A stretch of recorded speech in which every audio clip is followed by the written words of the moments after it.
legal team, and we'll get to why that I think is kind of been weird through this entire process. That's how everybody's kind of viewed it, but that's the truth.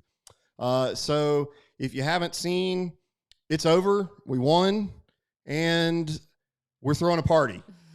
So we're going to have a party August 13th out at Evoke Aviation. A lot of folks have talked about that, probably starting about a year and a half ago as we went through all this craziness. And so we want to go ahead and get that out. We'll get into more details. But tonight, we're obviously going to get into what exactly just happened, what got filed, why is it over, and all that kind of stuff. And then kind of get back into a recap of what we've been through, and of course answer questions if you guys have got them. So first and foremost, as always, let me know the audio is decent.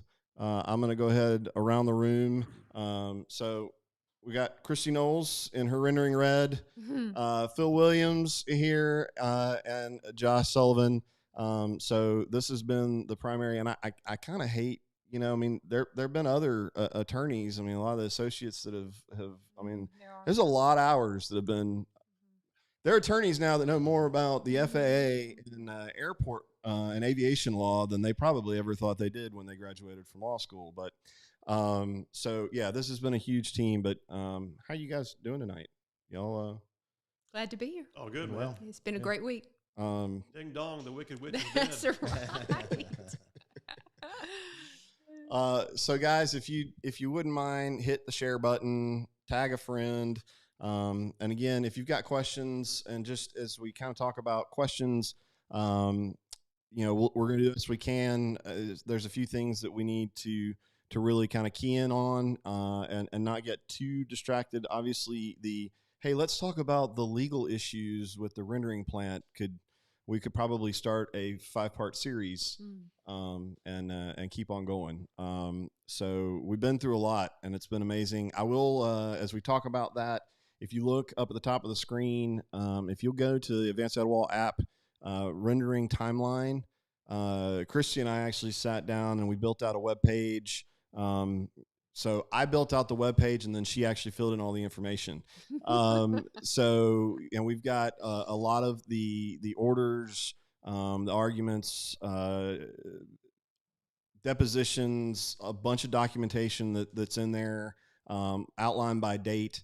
You can kind of see when we came into it versus when things were actually happening based on what was discovered through all of this. So hopefully that kind of helps you, especially if you're kind of new to the rendering thing. What's been really cool with that, I'll say this too, is that between the past year and a half, some people, just get general, but there's people that really, I've uploaded documents and pleadings and transcripts, and there's a lot of you that over the year have spent a lot of time digging and reading. So I'll be interested to those people that are interested in doing that and seeing what they find, and Facebook me if you find anything cool. So be interesting. I question the sanity of some of that. They do. I've gotten so many, messages from people who've read a pleading up and on page 20, line 5, they've read it, and so I love it. I won't argue. As a social media and marketing guy, when this all started, and we started talking about, she's looking at me cross-eyed like, a post? I got to make a post about, and I was like, just, explain to people. And then she's like, well, what do you think about this? And I can't read all that. I'm like, this is going to be horrible. And they're like, just post it. No one's going to read it. It's too long. And she posted it, and then we were getting questions like, in the 6th page on the 4th paragraph, what is this referring to? It's very cool. Yeah. But man, that's what's been crazy about this whole thing. So without further ado, let's jump into it and get rolling. Again, it's over. The victory has been sealed, and I'm gonna start with Christy. If you'll kind of explain why we're saying it's finally over, and what got filed. If you haven't seen, there was a statement put out by David Chadwick on behalf of everybody. So if you wouldn't mind, just real quick, explain What happened yesterday? Well, so we had a court order from Judge Day, June 6th, Josh, is that the date of the court order? That's correct. Yes. June 6th, where the judge, declared us the prevailing party in the case and said that attorney's fees were at issue and were the remaining issue on whether or not our clients who had paid us to, for our time that we had engaged in this case, whether or not, because a public service had been rendered by our clients in pursuing this case, whether or not they were due to be reimbursed the attorney's fees that they had paid. So that was the remaining issue that we had pending in this case, and we were proceeding to argue that. The judge said that was something that was clearly on the table. In the meantime, our unbelievable clients, our generous, community-minded, civic clients said, you know what? Let's just put this matter to rest. We're going to waive our claim for attorney's fees, even though Judge Day said that that he wants to hear that. We want to that's the remaining issue. We're going to waive our claim for that, and we're going to not ask to be reimbursed from the taxpayers for all that we've had to pay in order to get to this point. And you want me to bring up the can you bring up their names? I just think that what we don't want to miss is what our clients did, and not only in filing this case and in jumping when this first came up. How can we file? How can we intervene? We were talking earlier that we were turning people down who wanted to intervene in the case. And when they just jump, how can we save our community? What can we do? Let's file this case. We had to cut off the list because there were so many people. How they have fought with us and worked with us every step of and even to the end. This was never about the money. It was always about saving our home, and that's what our clients did. And we are just so honored and proud to have been a part of what these guys allowed us to do. And I'll let Josh, you chime in too. I would note as well, I mean, beyond just the money. I mean, you realize there was a lot of money beyond attorney fees. We had experts, we had zoning experts, FAA experts. Right, I mean, just phenomenal expenses that went into this that they were just willing at the end, just willing to forgo, as a cost of doing a service to our home, as Christy said. But also beyond that, I want to note that they put in their time and really their own reputation in a sense. They were attacked from the attorneys from the other side. We're talking about the city attorneys, the GAA attorneys, and the Pilgrims attorneys. And Pilgrim's Pride itself. Yeah. They were deposed. We had to file motions to prevent the harassment that their attorneys were harassing them when they were we had to one of them, I had to shut it down, said, we're going home, you're not going to talk to my client that way. I mean, it was ridiculous, and they went through all of this for you, and I think that I'm just incredibly honored by them. Speaking of that, one of Phil's clients had all the issue about the cameras, all the cameras at the house. I mean, that's unbelievable. It was unbelievable. I mean, we're sitting there in the deposition, and the Pilgrim's Pride attorney has the audacity to imply that my client in some way had acted illegally on something that didn't even relate to the case. Right. And I looked at her and I said, we're done. That's right. You shut it down. And I did. I got up and I said, all right, we're gone. And he goes, what, we're done? And I said, I'm not letting you. And then they were having a fit.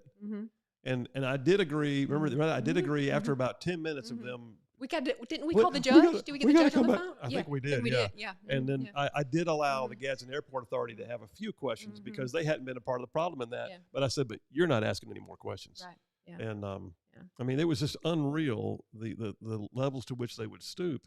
Well, I've got one of my personal favorites is the full disclosure, non-disclosure agreement that was actually admitted. I mean, that's something that is going to be a proud moment for me for my entire life. To explain that, Michael you might remember, you should find it and repost it, as a spoof, as a satire, had done Well, we got to remind, so we were back to NDAs. Back in the days when everybody was screaming NDA, we can't tell you anything because NDAs. Yeah.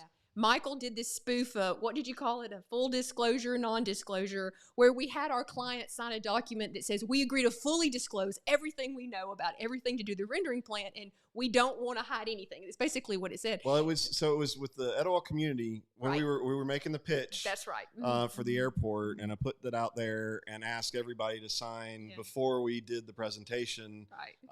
And, hey, sign by submitting your email below. And it was because that was when they were arguing about they didn't know what our plan. They wanted more information about so then later the Pilgrim's attorney used that non-disclosure, full disclosure, non-disclosure as an exhibit in a motion hearing, arguing. What was he arguing? Do y'all remember what he was using it to support his argument? But Judge got it. I mean, Judge was fully understood it was satire. Yeah. And it was like whichever attorney, I don't know if it's Pilgrims or whoever else that was offering it. Yeah. It just went over their head. Full disclosure, maximum dissemination agreement or something like that. And basically it was written up as like I promise to tell everyone about this and make sure that everyone is aware. Well, what's interesting too is there were moments like that throughout. There were a lot. I mean, this is a no fooling, knuckle dragging, legal, stay up late, work on the briefs, do the research, talk back and forth, make sure we're all in sync, kind of case. But there were moments of like kind of levity. I remember one time in court, as a matter of fact, they had 9 lawyers sitting on their side, and I think there's just like 3 of us sitting on the other side, and there's 9, and I got up to present whatever my portion was to the court, and I said, well, Your Honor, the Justice League over here wants to come in. I remember that. Yeah, I remember that. Yeah. And you see every one of them went, oh. And one of them, well, I forgot which one, I won't name names, but the bottom line, one of them goes, so they can call us a Justice League if they want to. Yeah. But well, let's so guys, again, if you've got I appreciate you, Glenday. Stay out of Gadsden. All right. We're well, that's kind of hard given the business ownership in Gadsden, but I appreciate the input. All right, so let's go back to the beginning because obviously now it's been so long. Obviously this didn't start with let's jump in and file a lawsuit against all of this stuff. I know everybody, and I'll make the joke for you.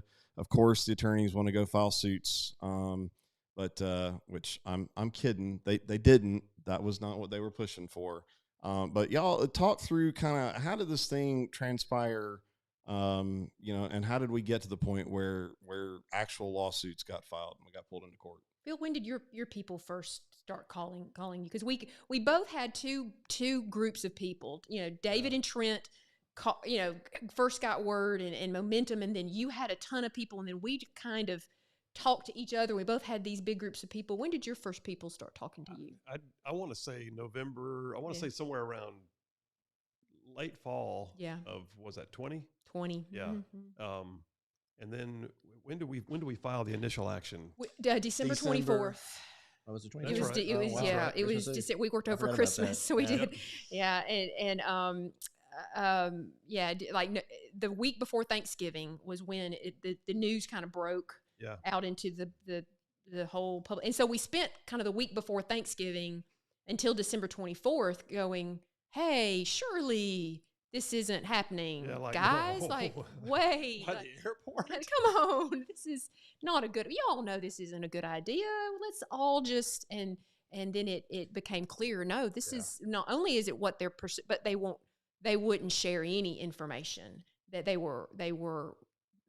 had shut us out, and then it got worse and worse till we were like, they could bring this up at a council meeting, vote it in, and move, and we had no mechanism to stop them, nothing. And so that's why the lawsuit had to be filed. We believe there was imminent a chance that because they were poised, they had a February 1st construction date. Oh man. And they were. Dirt. Well, and initially they were saying there's really nothing going on. This is just we're just kicking tires. I think they use that analogy. Conversations. Yeah.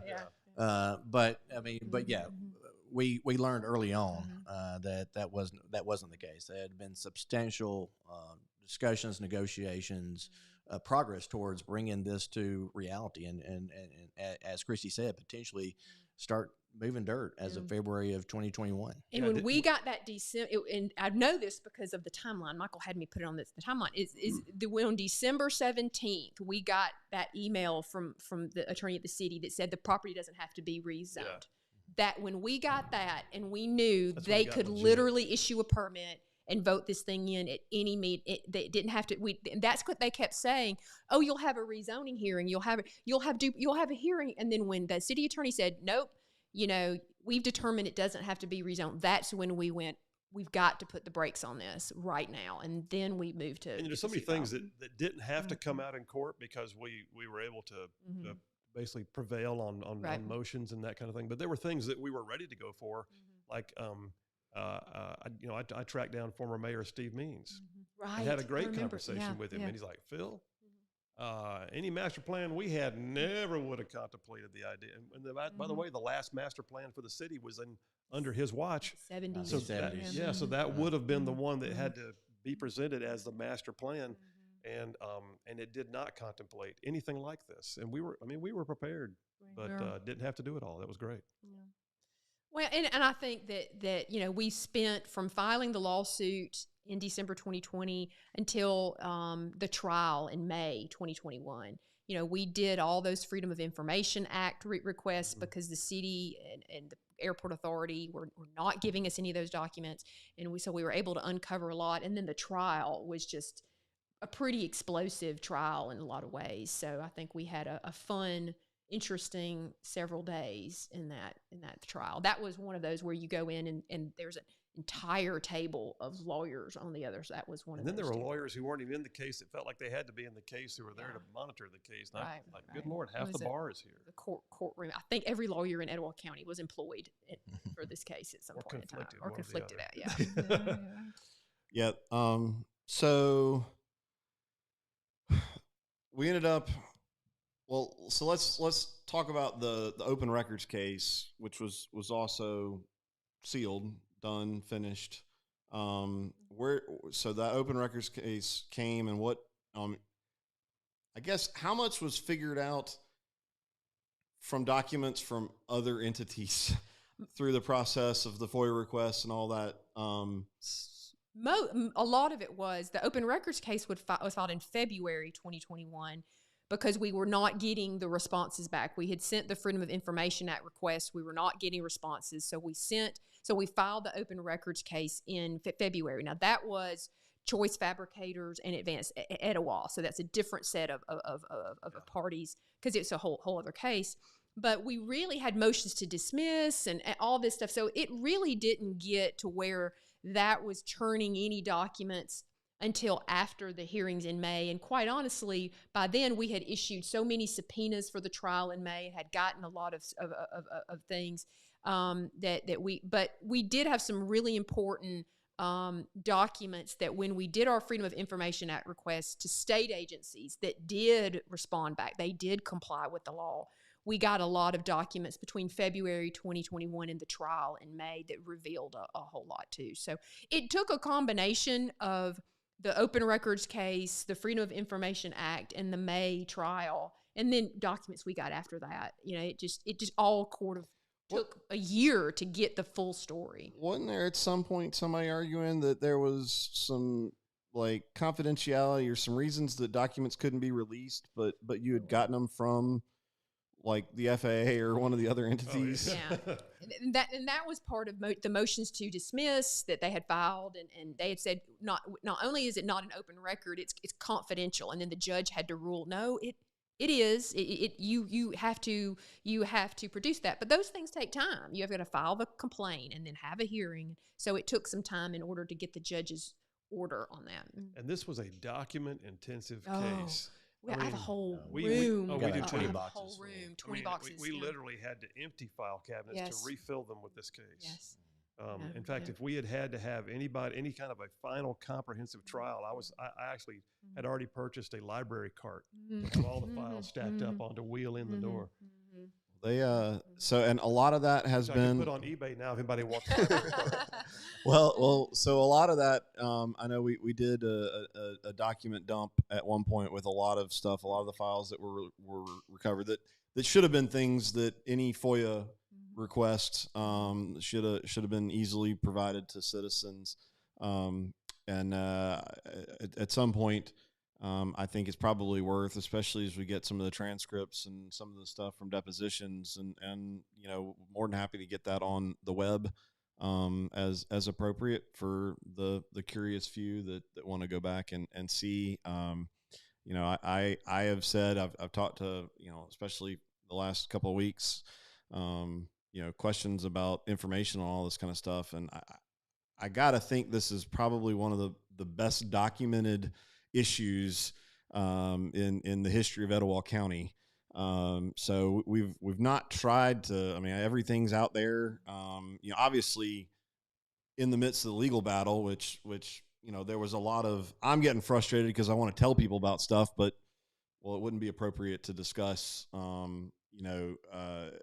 We've tried to get as much out there as we can, and more than happy as it becomes appropriate. If people want it, we'll get that set up on Advanced Etowah and make it so that you can download it. Again, we built that timeline, so a lot of the filings, the documentation. So as people say, there's accusations that are out there. Everything we've talked about, everything that we've talked about publicly through this whole process. Obviously, everything argued in court has been all based on documentation, facts, the truth of what people have said. And understand too, with that regard, there may be certain documents that were never taken out of seal. The court may have certain confidential proprietary documents related to the operations of Pilgrim's Pride or whatever that may still be under seal. We don't care. Yeah. That didn't impact us. Yeah. Yeah. And I mean, yeah.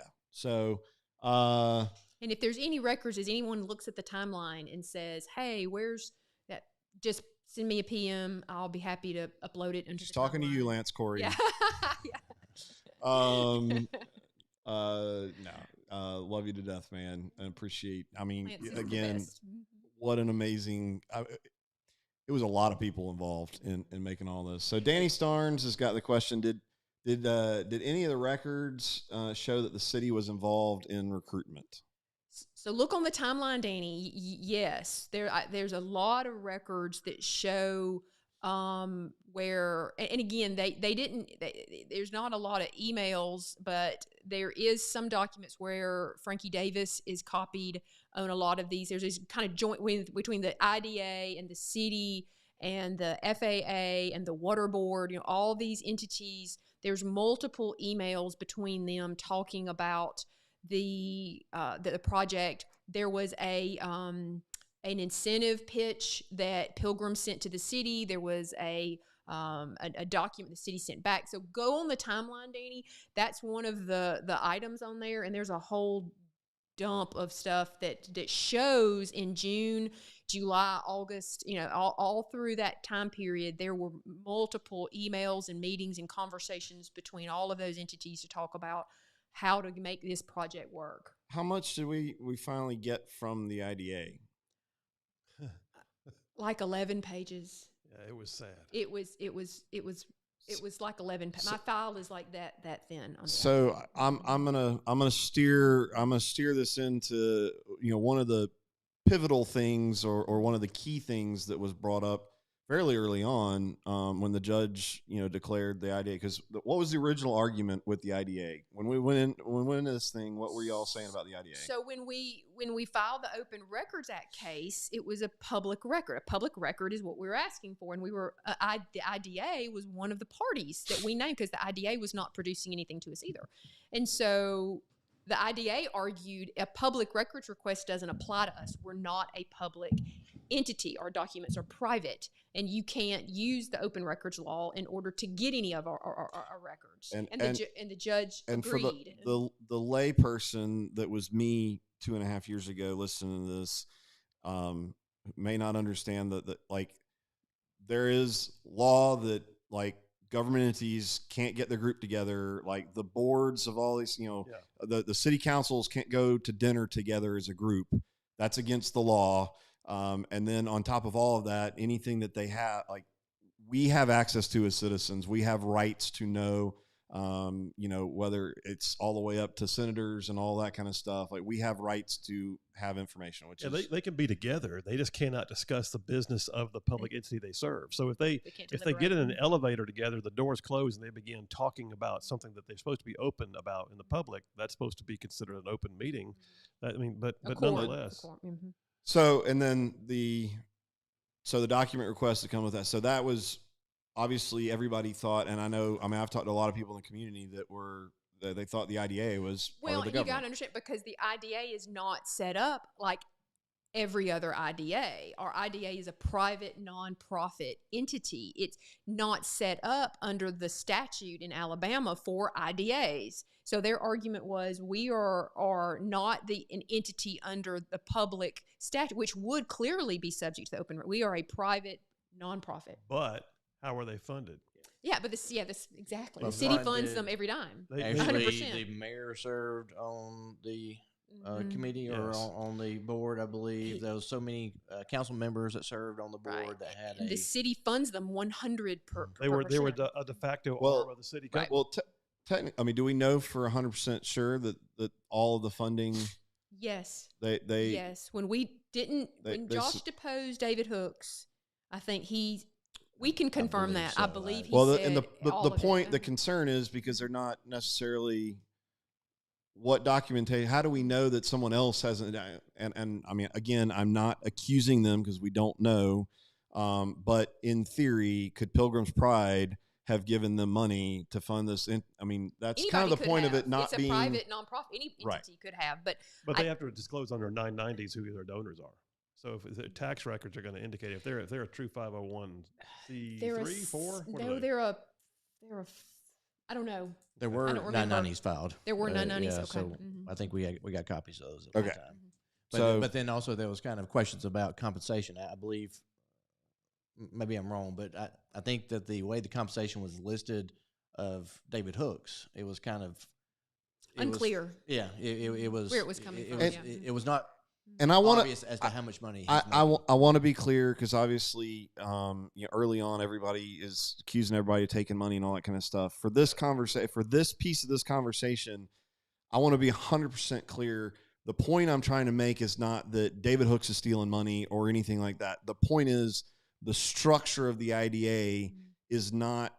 It's not designed to be as transparent as it should be, as an actual government entity working on behalf of the citizens. That's the point, if I'm saying that clearly. Yeah, no, we're not trying to say that because I know there's a lot of talk about, who got paid. We have no evidence of that, and we've said that. We're not saying that, but the transparency questions are valid. Where does your funding come from?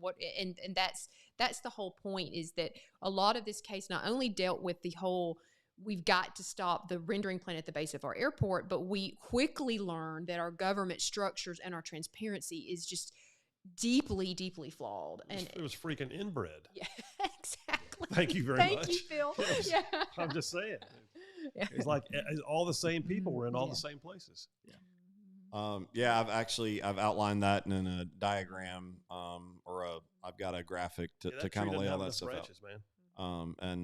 out. I got to get that posted here soon. But yeah, so back to Danny's question about, was the city involved?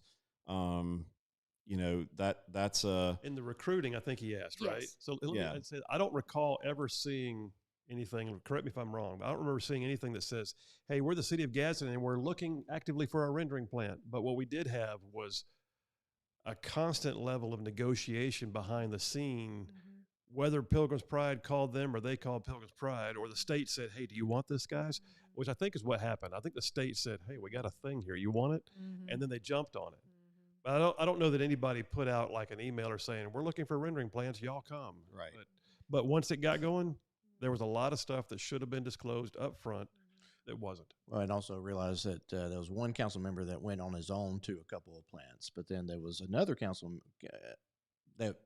a separate council member had a Pilgrim's Pride paid trip.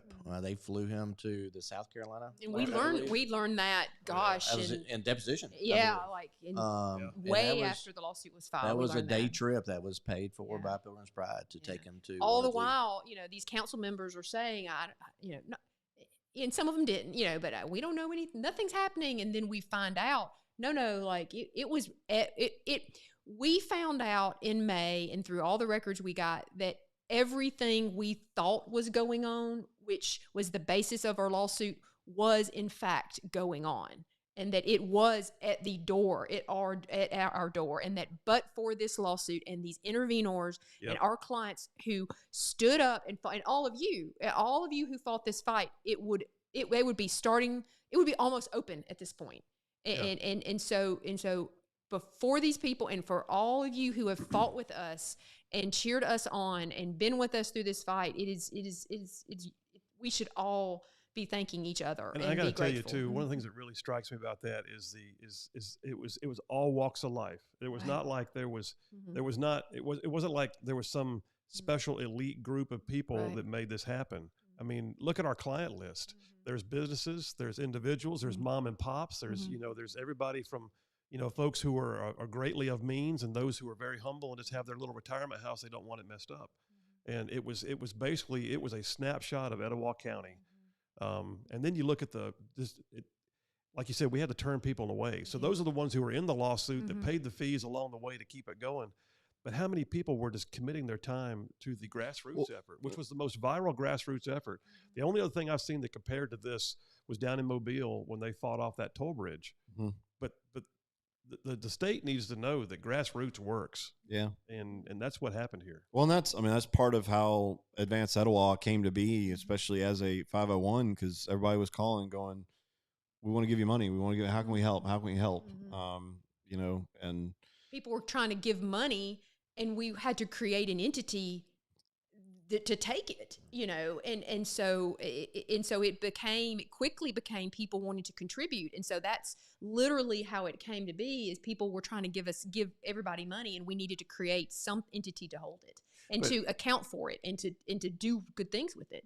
And Michael does an excellent job in terms of the social media aspect of this, but it was really kind of a movement that kind of evoked. I mean, it started on its own. It was not much that it took on our end to get all this started. For that night we had I'm sorry, I interrupted. That's right. Go ahead. That night we had who was it that was doing the hearings? I just lost my train of thought down there at the ADEM. We had the ADEM hearings where people were coming in and speaking, but the crowd's outside. That was carrying signs. I mean, it was some more kind of a night. Hundreds. Airport crowd when someone from Pilgrim's Pride was coming in. And then they flew in. Remember that. I mean and that was so. Because it took us all. We all came together as a county, and that unification. That's just what Phil said. All walks of life. So it's we all fought and won, and so I hope this party is just a blowout and everybody comes to really enjoy that. Thanks for bringing that up. You're getting to be a pro at doing these live things and circling back around and covering information. August 13th, sometime that evening, Saturday evening. I think probably 6ish. We're figuring it out right now, getting details. But out at Evoke Aviation, we're going to throw a celebration party out there for the community, and we hope you can come on out. I know Jonathan right now is probably not thinking about it at all, because he's headed to, as I described the other day, the Olympics of aviation, Oshkosh. He's got a bunch of airplanes and shows, and so he's mad at work, but we'll get his hangars clean enough to get in there and get some music and food, and we're figuring all that stuff out. We'll get more information out on that, but we just thought it was fitting. And to top it all off, we're going to do it as a fundraiser for Coosa Riverkeeper and the Humane Society. I know, obviously, Coosa Riverkeeper. From night one at the South Side, Justin Overton and her team launched into getting information, finding information, educating us, and of course they're still continuing. And this community has built a great bond with a great organization that's trying to just protect the river. And so I know a lot of us jumped in and joined, and it was great for Coosa, and I think it's fitting to kind of put them in the spotlight and help them raise the funds, because while our fight is done with this, they're going to keep fighting for a lot longer for the entire river. And then the Humane Society, we've got a lot of folks just throughout the community. Honestly, through this process, I learned a lot of things about this community. The first responder thing is something that really came up that had nothing to do with the rendering plant, but just because everybody was talking, we listened and learned. And the rendering, or the Humane Society, was one that was just something, I guess I was living in my little bubble, and realized the issue and the need that we have for the Humane Society. So they're both going to be, we're going to split this as a fundraiser for them. So I hope you can make it out August 13th. So, have you guys, how similar is this to every other case y'all? Because I mean, you're not exactly all sitting here brand new attorneys. You've all got a few cases under your belt. How does this compare? You want to take that one? I can take it. I mean, first of all, I'll tell you, one of the most unique things about it was having two firms working together and sharing the load of our clients. And you guys also had the Open Records Act case just by yourselves, but there were any number of things that were unique about this. But that, to me, was one of the most unique, was having two law firms, each with about a dozen clients or so each, that decided we wanted to just collaborate, and I enjoyed that. I enjoyed that a lot. I think one of the other things that was, this was I would call it a labor-intensive case. It was one of those that wound up dominating. You want to keep all your files current and everything going on, but this is the one that had so many time is of the essence timelines. This is the one that the judge had to set multiple hearings on, and then set more hearings on, and then the judge would even do conference calls with attorneys. I remember one time I literally had to turn around from my house or going home to try and get back to the courthouse, and then y'all called me and said, "We're just doing it now. Can you just pull over the side of the road and talk?" So I literally I'm on the side of the road in Horton Bend just talking, and the judge saying, "Now, Phil, what would you do?" "Well, sir," but it was just one of those cases that had constant, things like that going on. And then the amount of paper in this case, like we talked about earlier. But it also, it had a lot of nuances that, to me, were, you had to make yourself, as the attorney, you had to make yourself stay off the heartstrings and into the legals, because there's times when common sense is not allowed to prevail in the law. You have to go just with the law. That sounds like a quote. I know it does. But there's times when you literally, that you, as a person who lives here too, you don't want that. Charlene and I just built our retirement house 2 years ago. I don't want to smell that thing from my retirement house. But at the same time, I had to work within the confines of the law, and my clients would be saying, "What about this? And we feel this." And I'd have to say, "I get it, but we got to go like this, because that's what the law says." When's it going to happen? I don't know. We're going to do it, and it's going to happen. And so there was a lot of times when I felt like we had to keep had to keep the heartstrings at bay, because we live here too, in order to keep the objectivity of the legal process going the way it was supposed to go. I think it's a great way to say it. We had a strategy, and we strategized constantly, but we had to be nimble, because when you had so many parties on the other side filing motions that you were having to manage and react to, you had to keep your overall strategy while adjusting constantly. So we had a lot of strategy sessions. We talked a lot. It really engulfed our firm, Josh and I, and the associates and the staff, and it just engulfed everything. And it was, for me, the last 18 months, it's just been most of what I've done in a lot of ways. It's been so, and And I know Jason, my husband, is an attorney here at the firm too. He's really ready for this to be over. And so I think it is one of those cases that the law takes a lot of your time anyway. If you're a lawyer, you work a lot of hours. That's just sort of part of it. But this was like nothing ever I think I have ever done, and it engulfed my life, and I think it did for us all. That's okay, because the purpose, the importance, and the meaning of the case and what it meant to our clients and what it meant to our county and what it meant to us overrode all that. And I think we all got that. And I think, and you got that.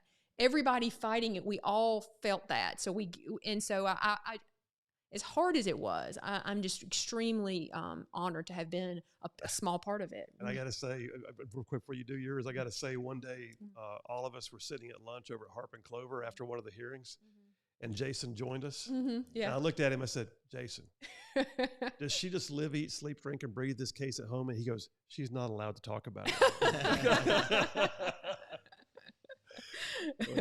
Yeah, but briefly, I also wanted to explain, we are not plaintiffs, as to a personal injury plaintiffs type attorneys. That we don't do that. None of our practices are that way. We do business law. It started off as a rendering plant, but then the more dysfunction we saw, it was just so many things that kind of was brought up and or developed naturally as a part of the case. So I would say, in terms of the unique nature, we aren't the sue happy type of folks. But first of all, it was a very important issue that we had to stop.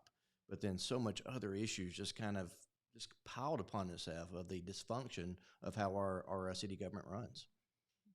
And unfortunately, we didn't want to have to file all the. It was our only option, and when we had parties on the other side that were just unwilling to move, even to the very end, Judge Day had to be the one that finally declared it. They wouldn't settle it. I mean, it just to the very end, it was this stonewalling. But even Judge Day, as a part of, I think, at least a couple of orders that he entered, made it very clear, but for this action, it would have been here. It would have already been in process and soon in operation. So, and the other day, Charlene and I were driving up through Gunnersville. You know that place in downtown Gunnersville where the road splits, you kind of go around the town. And there was a series of trucks in front of me, and I saw something slop out of the back of one of them. And I looked at Charlene and I said, "Those are rendering plant trucks." And I'm not kidding. The last truck in line made that bend too hard, and it just went sloshing out of the back of that truck and on down the road. And right in front of the fire station, right there I was like, "Good Lord!" I kept thinking, that would have been here. 100 trucks a day. 127 is what I remember. That's right. Who's counting? All right, Danny Starnes. Danny's always got the good questions. So, wouldn't the city denying involvement be criminal? Denying involvement, what do we mean?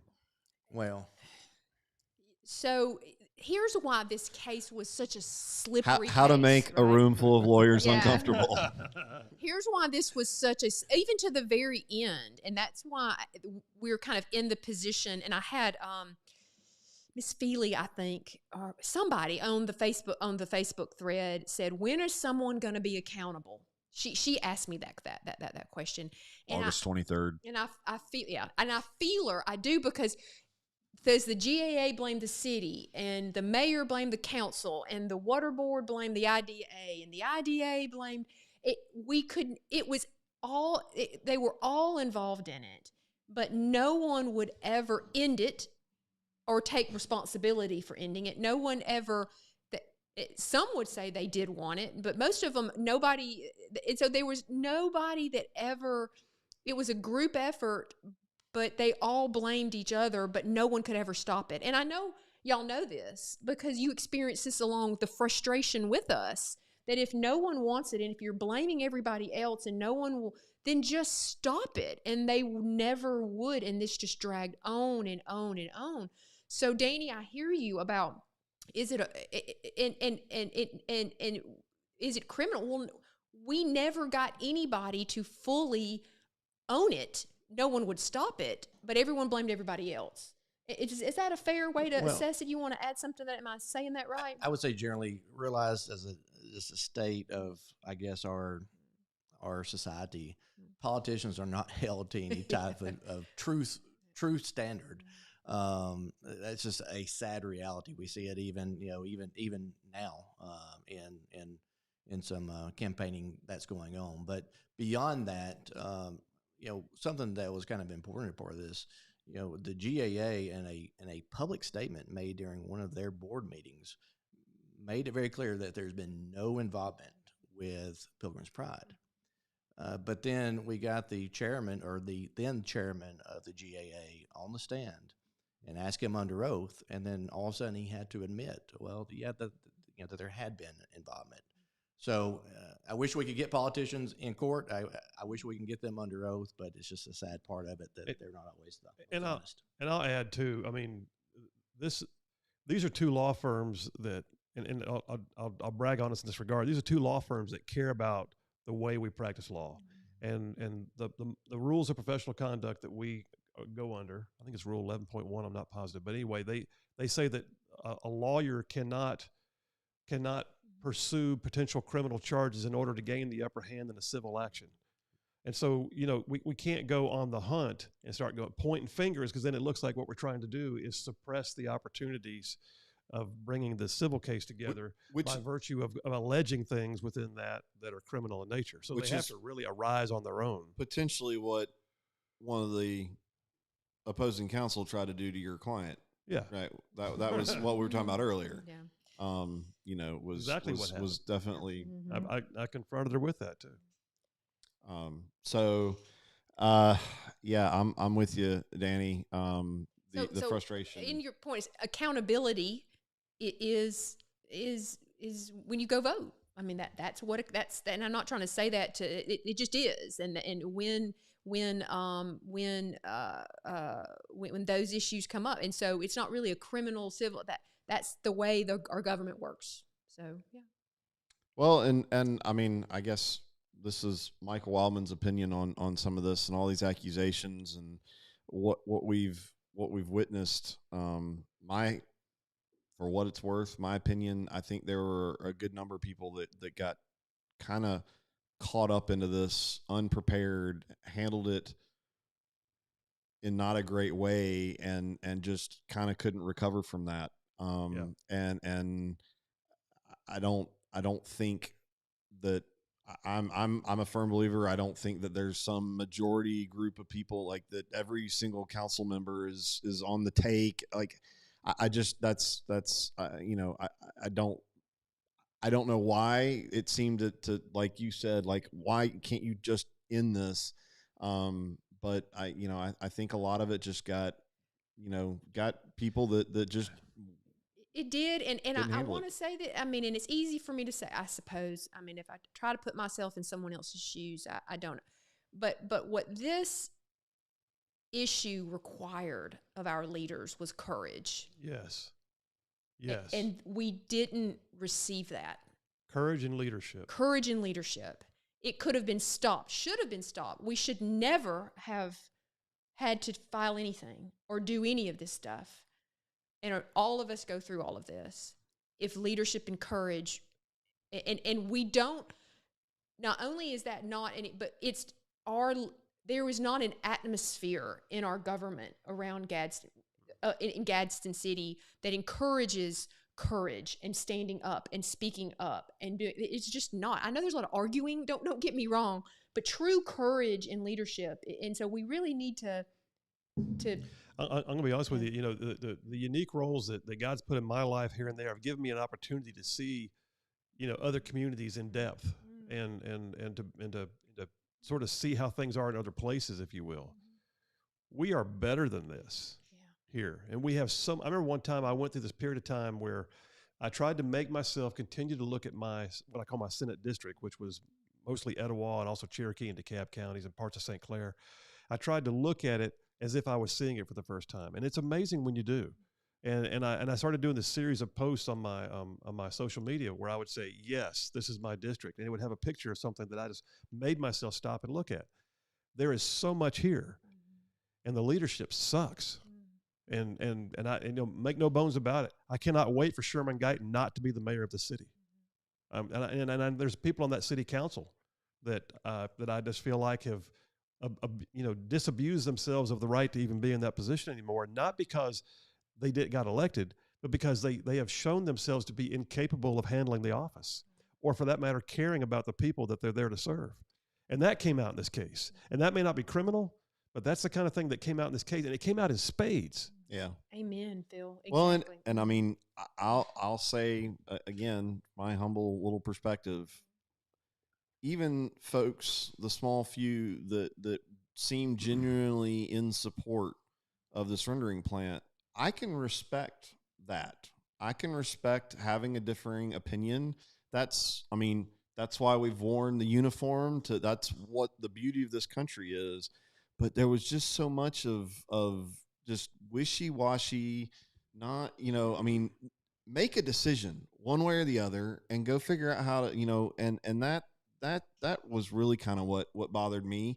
Respect to those, the particularly the city council members. I mean, that Thomas Worthy, that was, I think Jason Wilson, that were kind of caught off guard. Genuinely, they didn't know, and then they did some research and they came back and were willing. But the biggest thing was they're willing to have an actual civil conversation with folks and hear some stuff. And actually, in the beginning, there were a good number of civil conversations that were had, and then it just all went to. But the Jason and Thomas, who we were talking to, who would talk to us at the beginning, couldn't do anything. I mean, they weren't sharing information with them either. And then they were told not to talk to us. They were told not to talk to us, and then it was like, Christy, you just do what you got to do. And you're like, what does that even mean? I mean, it just became this. And so, yes, I agree. There were some that were, but they were so overshadowed by kind of that stonewalling. And so we need to reflect on that.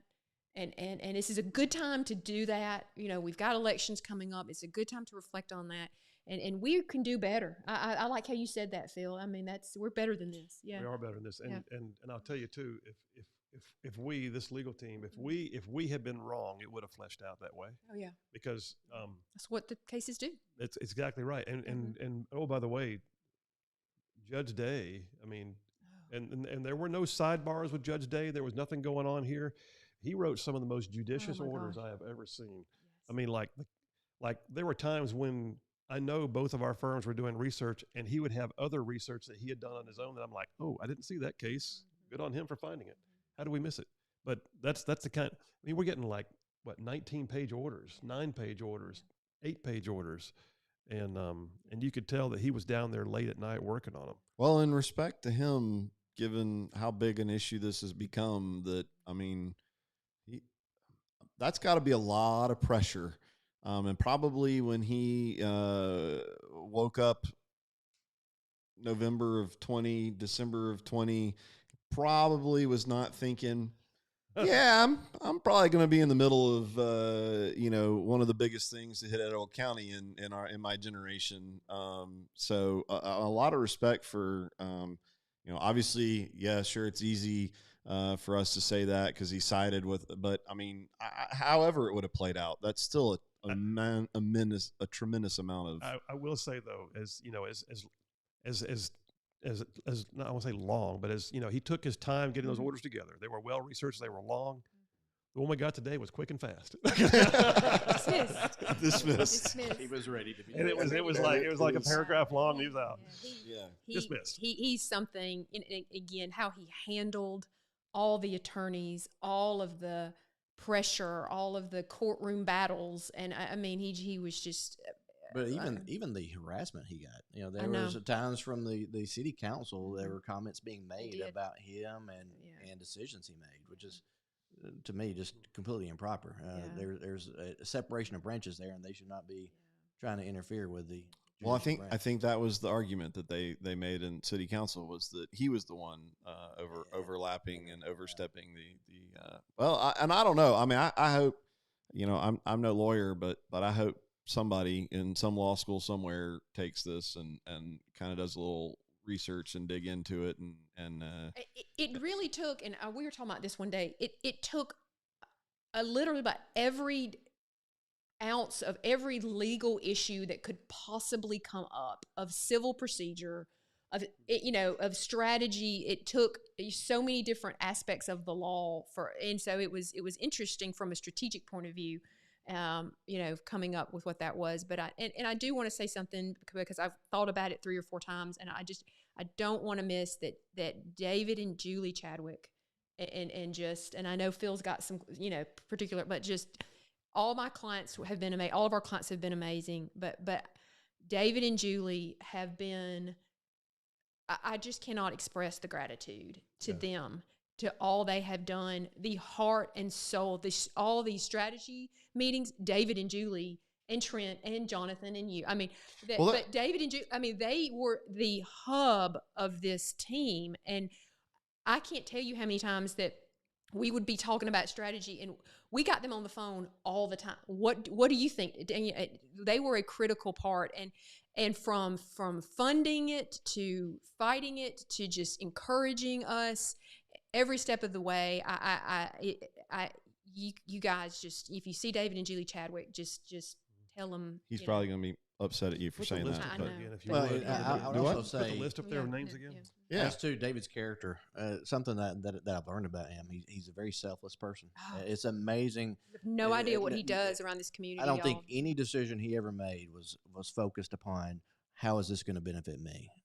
He was always looking in terms of how it's going to benefit the city, the county, and even in the final decision for our clients to waive attorney fees. Yeah. A lot of money that they paid, that they were willing to put the city and county first. It was interesting. John Floyd wrote a very nice editorial article. What was that, about 2 weeks ago, 3 weeks ago? And I remember you came and asked that they were asking about, well, who's in charge with Advanced Etowah, and who's calling the shots? And they were like, well, it's really not like there was a group, and to the point that it wasn't like all these these clients, all these folks that they just bowed out, and there was involvement from a lot, and especially David and Julie. Throughout the entire process, this was not something where people just are stroking checks. They stayed involved, and a bunch of them that were involved with the Etowah Community Project, right. And that to that again, and we said it then. We knew they weren't going to pick that project. But it proved a point, circling all the way back to how amazing our community is. Phil, what you said, here's a group of people that were willing in a matter of a short few months to put a very legitimate project together, and fully willing to execute it if that's what it took to save our community. And then all of them, and I said this way back then, all of them have better things to do with their time. And certainly the majority of them have proven that they know easier ways to go turn a profit for those that want to make this about money. I think we owe a debt of gratitude. And there's a lot of stuff. And then on to the people that got out in thunderstorms, putting out signs, and everybody just doing anything they could. The people just paying attention. So, a lot of people tried to I guess characterize this as being a case about Chrissy Knowles or David or Phil or whoever else. But I think what was so important about this case is it was not about one certain person. You had the Reba Stanleys out there. Yeah. That was just a very Fighting. pivotal Yeah. part of what we accomplished as a part of our case. But then also some that really struck me is the presentation that was made to the GAA. That was awesome. We had some involvement with that, but that was mainly our clients. Our clients ran with that, got all the documentation, financial information, and it was just amazing to see the group of people just come together and do just awesome presentation. I mean, that presentation was just phenomenal. I'm going to tell you, I really feel like that was almost a turning point in everything. That presentation. Yeah. I was blown away. And I already kind of had like a little bit of an inside scoop about how it was coming together. But I went that day to see it all together for the first time. And I remember being so proud. I mean, just like, first of all, I am proud I'm on this side of the case, but I'm also just really proud about where that came out. And what was also funny was, have you ever seen when like a big dog looks at a little dog and the little dog just looks away and doesn't want to make eye contact? That's what it felt like when Pilgrim's Pride was there that day and they saw our presentation and they got up. It was like theirs was done with, stick figures and crayons. And it you could tell it was an off-putting moment for them because they realized, oh crap, they're serious. And that's pretty legit. And we didn't bring anything to the table today. Well, all right. Well, we'll start wrapping it up. Danny, back to the IDA. How was the IDA able to keep the records confidential? Who was responsible in granting them that power? I know, Danny, if you missed, we had a pretty good conversation on the IDA. I think one thing who's responsible for granting the power? How can that be changed? Well, we're gonna have to go ahead. Yeah. I was going to say that maybe two things here, but there are statutory provisions that provide for economic development to be considered under seal to a certain point. You have executive committee you're allowed to meet in that are outside of the Public Records and the Open Meetings Act. You also are going to have when they're in negotiation phase and offers are being made, you can't let that be known because then competitive businesses will find out what you offered them, and we didn't get that, or vice versa, and so the laws of the state do allow for a certain level of confidentiality, although I feel like it went beyond what it was supposed to in this case. Yeah. And ultimately, in Gadsden, in order for there to be any disclosure at all, it has to be restructured as a public entity, a public IDA. Yeah. It is a private, not the way it's set up in Gadsden, which I'm not aware of it like this any other place in the state of Alabama, is it's a private nonprofit. It would have to be completely redone. And we would need the assistance of our state legislative delegation, our city, our county, or other cities. You could make it a city IDA. You could make it countywide. That's going to take us working together if that's what we want. I've argued over and over and over again, if I were putting Etowah County together as a military campaign, in this small geographic area with this many, I would never put this many generals, and the IDA is a gleaming example of exactly what's wrong with having the opportunity to, even if everything they were doing their best, they're still limited in their capability to actually coordinate the team that is Etowah County. And so, that has to be figured out in my opinion. And I don't know squat about economic development. But then at the very least, it needs to be set up in such a way that, if I want to submit open meetings or if I want to submit a FOIA, you're required to give me the information. Now, to that point, the NDA stuff, there is absolutely a time and an appropriate place to use the NDAs. And that was never an argument from us at any point. So Danny, I don't know. I guess at this point, the city council could not approve a budget and stop funding them. That would be the quickest and easiest way right now. That's what the hundreds of thousands of dollars over the years that they've given to them, and think that they're giving it to a entity that they have zero control over. So there's zero accountability of all the tax dollars that's being used. That it's just a really sad account for how the government's run. Well, and we know there's accountability. It's just behind the scenes accountability. The way it's set up is this nonprofit that sort of so it's all where the city and the IDA are obviously talking to each other. They're working together, but it's all shielded. So we can't. That's the way it's set up. Smoke and mirrors. And because of the way they chose to do that, and to continue to perpetrate this model, or perpetuate this model. Well, perpetrate might be the right word. Perpetuate this model. The county had to set up its own economic development because they had no relationship or no ability to conduct a county-wide operation. If something comes here that's a big box. It's a county event. Doesn't matter whether it's in the municipal limits of one of the municipalities. The entire county benefits. Right. I mean, at one point I did a study on Goodyear when it was rocking. We had, I want to say, out of something like at the time, 1,400 employees roughly at the time that I did this, I want to say 300 or 400 of them lived in other counties. So it's a regional impact when something like that happens. Right.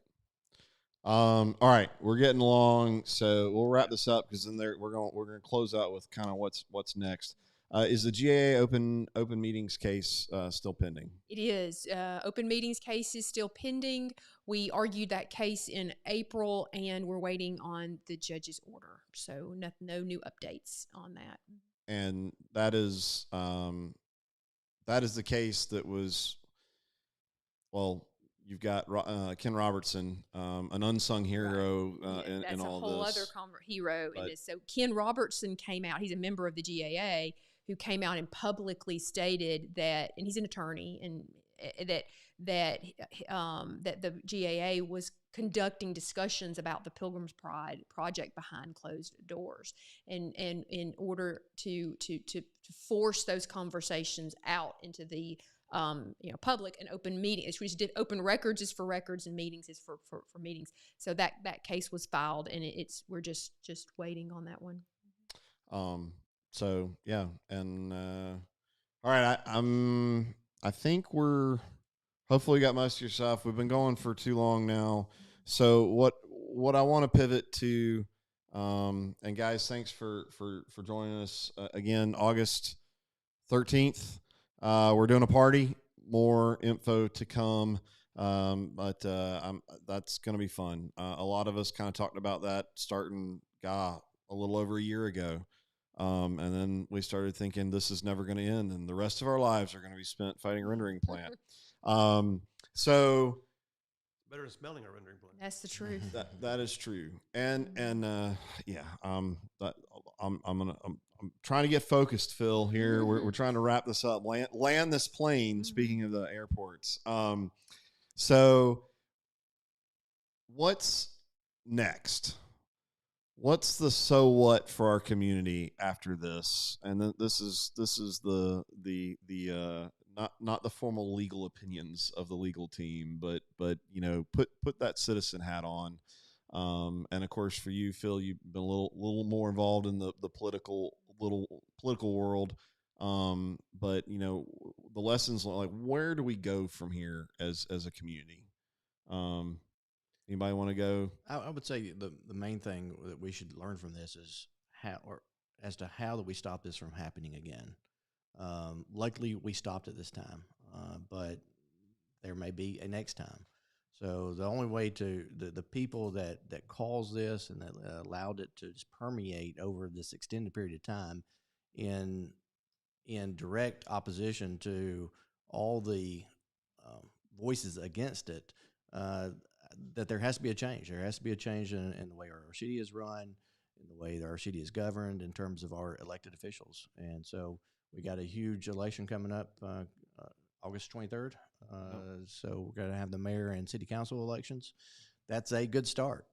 We're not here to say who to vote for or how that you should vote, but the main thing is you do get out and vote. And I think it's important to look at the background and the voting records and the people that were involved in causing this to not only be an issue, but that allowed it to continue, and the waste of hundreds of thousands of dollars of attorney fees on fighting this. So hopefully we can get a change coming up soon because of that. Phil, thoughts? Where do we go from here? Got lots of thoughts, man. I got lots of thoughts. So, speaking of that, you can tune in to listen to your thoughts on yeah, daily, 5 days a week. RightSideRadio.org. Now I think one of the things that I hope the majority of the community has taken from this is that how we view ourselves is so important. I do not want to be the stepchild of the state that when there's businesses that nobody else wants, they'll see whether we want it. You know what I'm saying? Because like I said earlier, we are better than that. How you view yourself as a community is a big deal. You go find for me another community that has some of the assets we do. We have the workforce development potential. We have the river. We have the mountains. We have everything it takes to be a community that people aspire to be a part of, and not just the dumping ground for the industry that nobody else wants. And we are better than that. And it's going to take, by the way, it's going to take leadership. It's going to take the community involvement, because I'll say this too.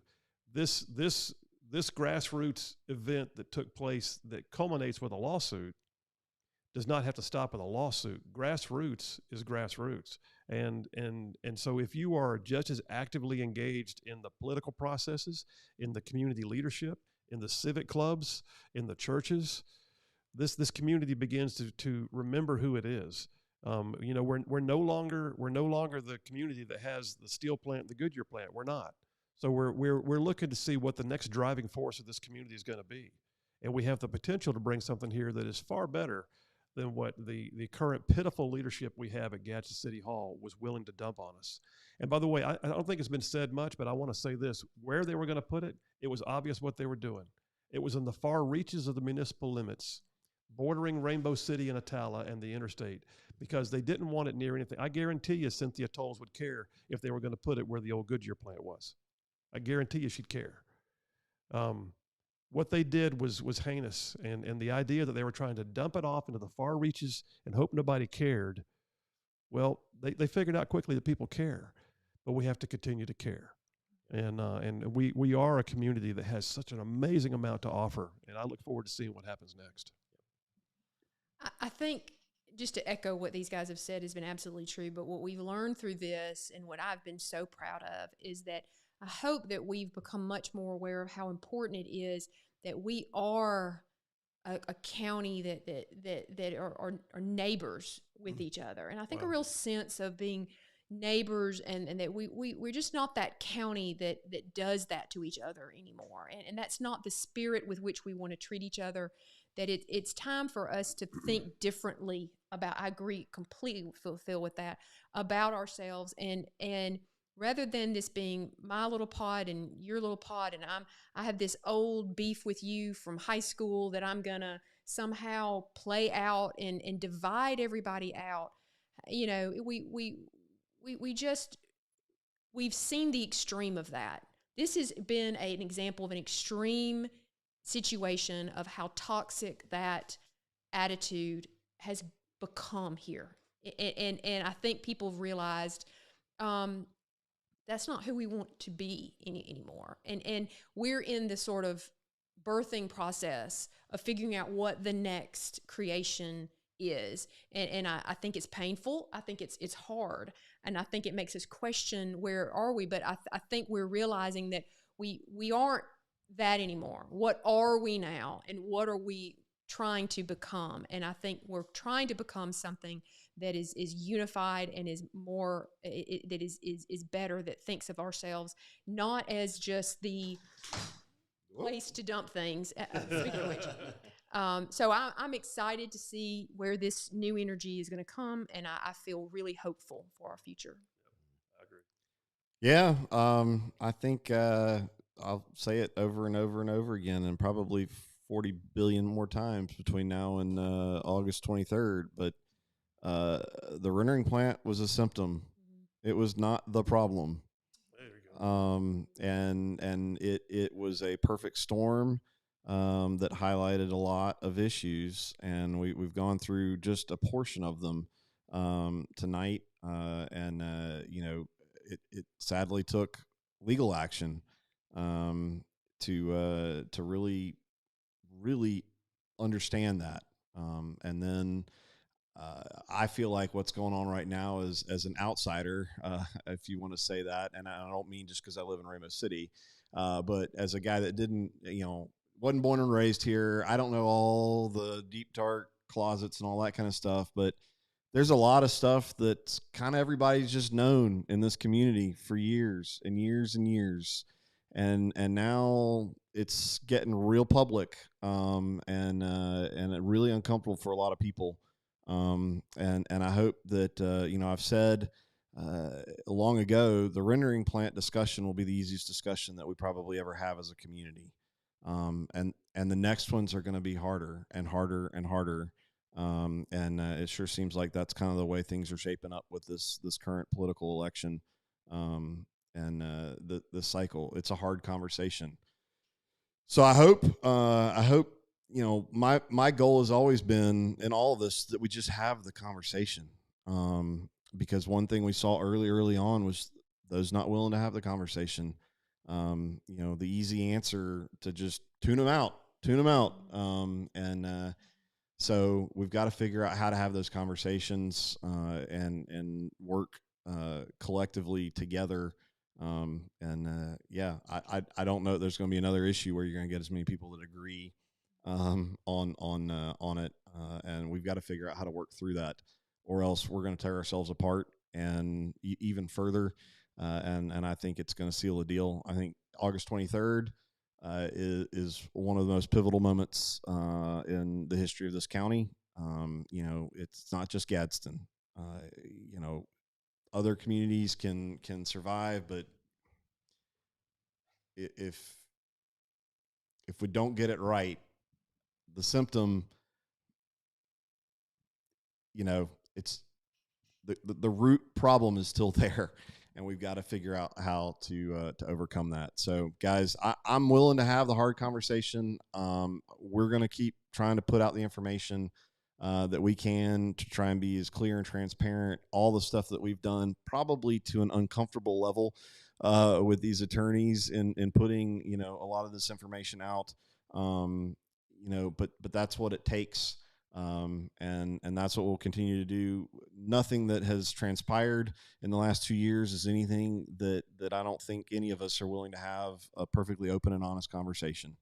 And we've got to do that, and we've got to expect, and we've got to mandate that out of the leadership that we bring in. Otherwise, we're not having a conversation. So, hey, Michael, before you go, can I just encourage people too? If those folks who are praying people, that it's worth it to pray for your community. Yes, and so I would just encourage that as well. So true. And I always want to say this on these lives, and I want to say this on this one too at the end. I just want to thank everybody. Yeah. Without you and without the prayers and the hope you've given in fighting with us, none of this would have had. It's a grassroots effort, and that's why it works. There's a lot of people to thank, don't get me wrong, but thank you for, in this community, for being behind us, and it meant everything to us. Well, and I mean, I say it with all my, like, it's not just some propaganda line or some political, like, there's not one entity, one person, not one of these people, not one political person, nobody that won this battle. This entire community won this battle. And, even as we get wrapped up in the junk of this campaigning season, we cannot forget. And I think we should be pretty proud as a county of what we've done, because, it's a pretty amazing thing. And I hope that everybody, quite honestly, got the snot scared out of them, and will continue to pay attention. I know that's me. I'm pointing the finger at me because I was not paying attention. And by God, I'm paying attention now. And we're going to fight for this county because, like you said, it's an amazing, amazing place with amazing people. And we've just got some bad people that have some bad ideas. And if they just get out of the way, man, this place could soar. So, guys, thank y'all so much. Thank y'all. It's over. We won. I don't know. This is like the last legal update. They wanted to break out a bottle of champagne and spray it all over everywhere, but I've got too much money invested in all this equipment. So maybe we should do that August 13th out at the airport, although Jonathan probably doesn't want it all over his airplanes. So, guys, y'all have a wonderful night. Obviously, we'll have some more fun discussions in the coming weeks. Hang in there, and please talk to people, talk to your neighbors. Now is the time to have the conversations. August 24th is not the time. Now is the time. Have the conversations. and let's keep fighting the war. We won a battle. Good words from